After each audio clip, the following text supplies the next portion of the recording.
All right, what's your name? Terrence Scott. Huh? Terrence Scott. Terrence Scott. What do you have to say?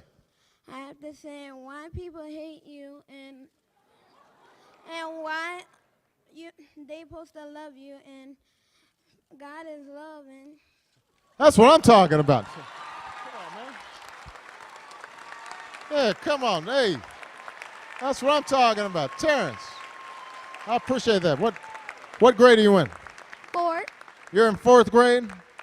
Hey, this is a big guy. Don't go, oh, come on, man. Well, now, first of all, I did get elected president, so not everybody hates me now. I don't want you to. I got a whole lot of votes. I want to make sure everybody understands. But you know what is true is if you were watching TV lately, it seems like everybody's just getting mad all the time.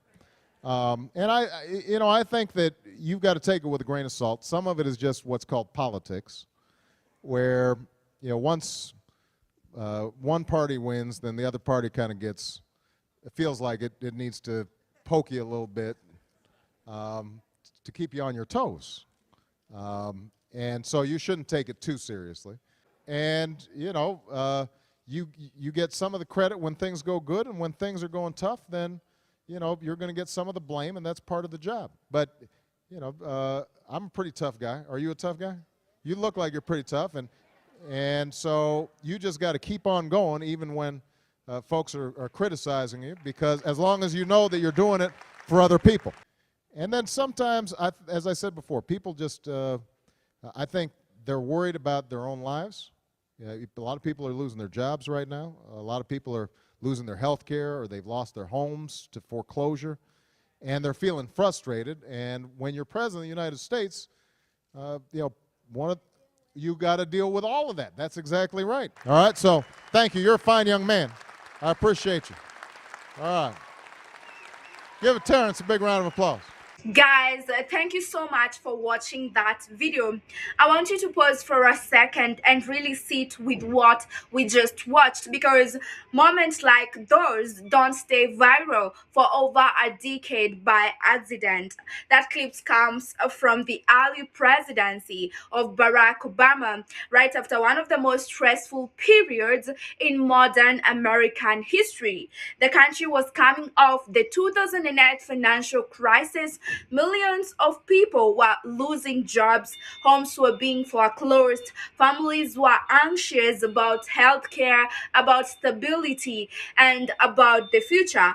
And in the middle of all that, a fourth grader asks a question that feels simple but is actually very profound. And the young boy simply asked Barack Obama, "Why do people hate you?" What makes that moment special isn't just the innocence of the question from the young boy, it's the awareness behind it.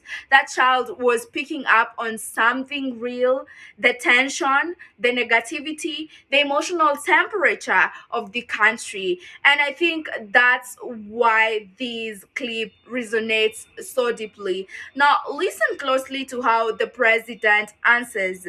He doesn't brush the question off, he doesn't lecture, he doesn't turn it into a political speech. He explains something that's actually very hard to explain, especially to a child.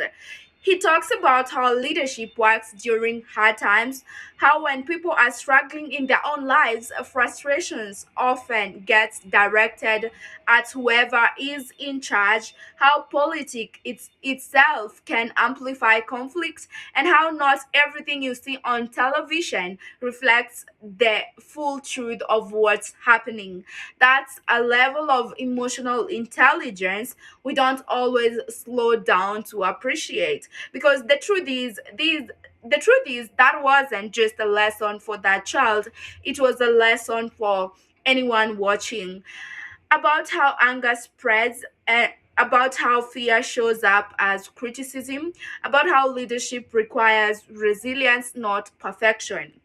And when he tells the boy that you have to be tough, that you have to keep going even when people criticize you. That's not about politics, that's about life.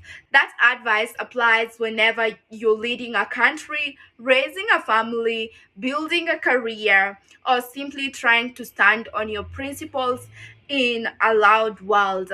I think that's why this moment still feels relevant today.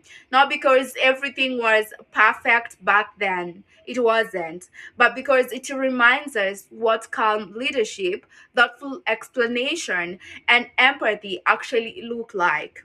And honestly, those qualities feel just as necessary now as they did then.